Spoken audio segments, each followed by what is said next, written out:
Little Legends, The Ghost of Liscard Castle and the Captain's Pit. Did Liscard have a castle? Was it really haunted? And what is the connection to the Captain's Pit? Our story begins here. Many years ago, a large house, marine villa, was built in Liscard between Seaview Road and Hoseside Road. It had octagonal turrets, battlements, pointed arches and buttresses. A long flight of steps led up to the entrance, which was guarded over by 2 stone lions. Marine Villa stood in 5 acres of land surrounded by trees and beautiful gardens, with views across the River Mersey to Liverpool and the Welsh Hills. It became known locally as Liscard Castle. Shortly after it was built, a handsome young sea captain and his beautiful bride made Liscard Castle their home. Very much in love, they strolled together, hand in hand through the house and gardens, exploring and planning their life together. All too soon it was time for the young sea captain to leave his bride and return to his ship.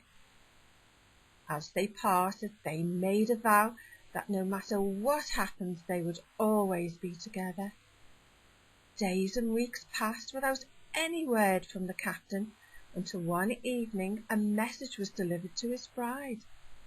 Her beloved husband had drowned at sea. The shock was too much to bear. She ran screaming from the castle to a small water-filled pit in Hoseside Road. Grief-stricken, she threw herself into the icy cold water, thinking only of the promise they had made to always be together. As the years passed, stories were told of mysterious knocks and banging being heard in the castle.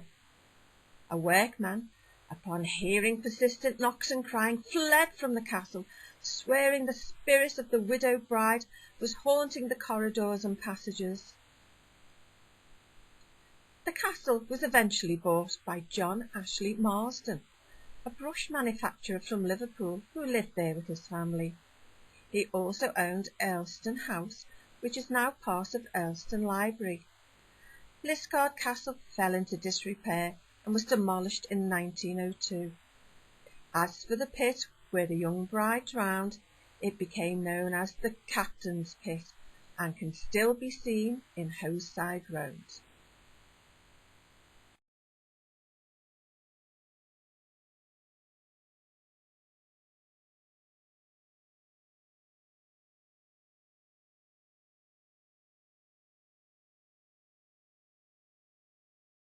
Ooh, wasn't that a spooky story? Thanks for dropping by. Call back soon. There are plenty more stories to tell about the river. Bye for now.